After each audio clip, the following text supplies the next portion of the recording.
Here with Dean Jones and Denny Stefanik of ExitReality here in Richmond, Victoria, and going through a demo today of the ExitReality platform. Tell us a little bit about what it is and what it does. Well, the ExitReality platform is actually a layer over 3D social networks, a system for turning all of the social networks that we're experienced with, like MySpace and Vivo and others, into one giant virtual world where you can work from one social network 3D profile to another social network 3D profile. Okay. I suppose the obvious question is the unmet need. Who are you pitching it at? Well, definitely social network users who like to decorate their space, people that already pimp out their pages and decorate or enhance their sites, add music, video, those sorts of things. They're definitely the demographic that would be interested in using this and engaging with people in real time. Okay, well, show us how it works. Certainly. Well, here we are on Tom's page from MySpace. Probably most people are familiar with him. He's a friend of mine and a friend of many. What you'll see here is Tom's image, video on the page, and some audio as well.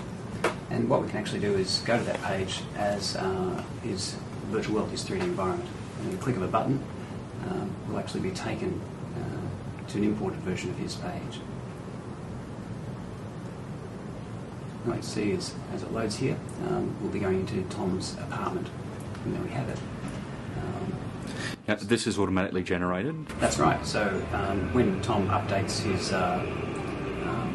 main page, his profile page, the content that's in here will be dynamically updated as well. So you always have a live 3D apartment. And then that applies to virtually anyone, does it? Yeah, that's right. So what you can see in this environment, you can hear the music playing in the background. You can see Tom's profile picture there. I have an avatar or a character that I've chosen to represent me within the 3D environment. Really useful if you want to be seen and see other people. So you can have a branded avatar there. But you'll notice within the 3D environment, other people are popping in at the moment, but we'll see them shortly.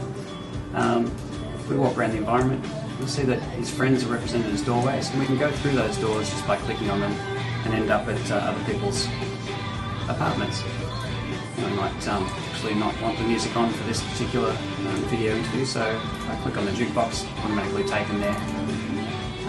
We can turn it off. In theory. In theory. Well, there we go.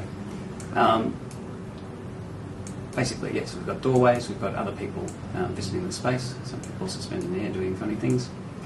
The About Me section that you could read. Also comments that people have left on his page come through in a 3D fashion.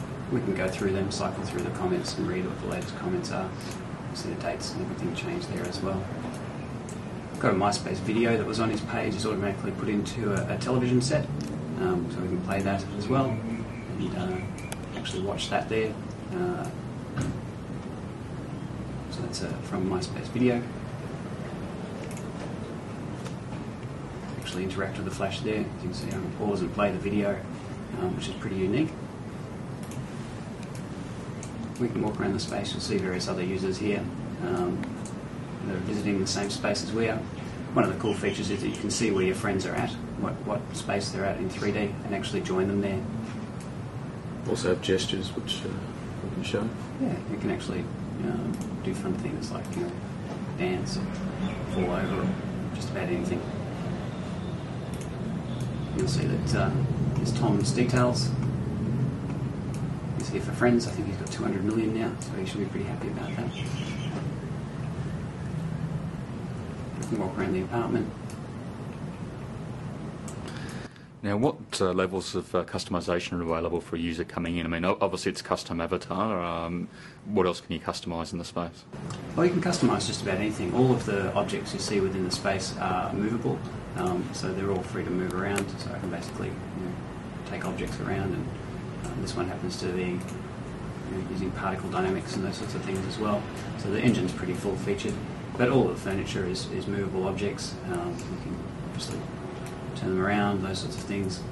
We also have a few sponsored objects that we can drop in as well. I might grab a barrel or a crate or something like that, which is probably inappropriate for this stylish apartment, but we'll drop it in anyway. You'll see it'll load up, and it might be a bit large. Scale it down. It looks like soda can. Actually, with the blue label, it looks like a beer can. Foster's. So everything's customisable in that fashion. And of course, if Tom had a background on his page, that would come in this wall here as well.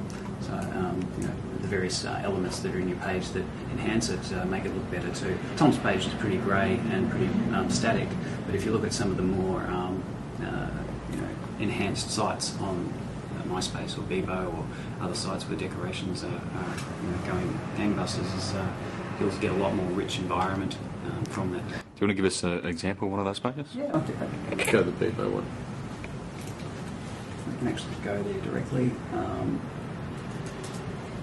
Actually, this is another MySpace one, but it should show us what we're interested in seeing.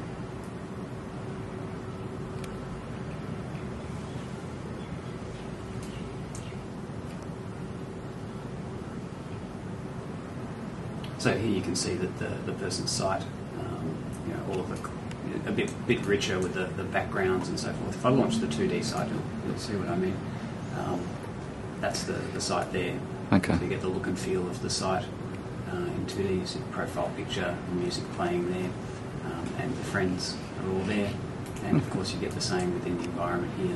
The wallpaper comes in, the image background. You can see the friends on the doorways. And all the here. media from the page comes in as well, all the audio and video. Any limits in terms of how many people can be in the room at the same time? I mean, if say you wanted to, I don't know, throw a party or something like that. Absolutely. Online parties. This is built for party spaces. I mean, that's the idea. Everyone's got these great looking profile pages, and the idea is that you can have parties in real time on these sites. The limitation on users is really based on the client specs.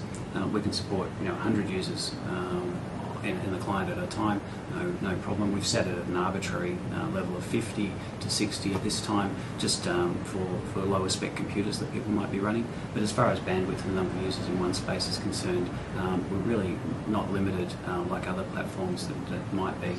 And even if we reach a maximum of 50 or 60 people, it automatically spawns a new room for another overflow of 50 or 60 people to go into that, and keeps doing that repeatedly. So you can actually have 1,000 people in one space. And if space becomes free in any of the instances, you can jump in between them and be with your particular friends that you want to be with there. Okay. Now, in terms of interaction, can you interact with the various elements on the page? I mean, for example, if we wanted to add a blog post or something like that. At the moment, entering blog posts isn't something that we've got. The platform could support something like that.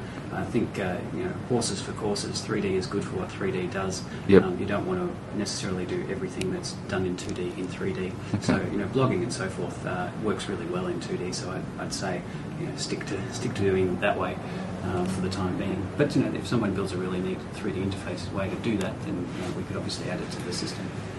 Playing audio and integrating with video and those sorts of content within the 3D is definitely worth doing. Okay.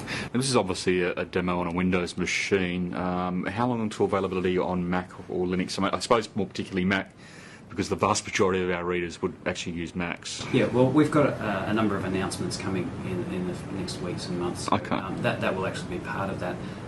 The Mac timeline isn't released as yet. Okay. But the technology is built to be cross-platform from the ground up. So we've always been targeting that. It's not something that's going to be Windows only. That's part of Okay. it. Now, obviously in private beta, or beta, I should say, for the American audience, testing, how long till any rough idea when you're going to open up to the public, or just... Look, I think it'll be end of Q2, beginning of Q3 at the latest. We really have to see how our private beta goes first, and see what sort of feedback we get from that. And then obviously we want to integrate as much cool stuff as possible to make sure that the audience is really happy with it. So whatever it takes the time for the private beta to mature into a public beta. Danny, Dean, thanks for your time. Thank you Very much.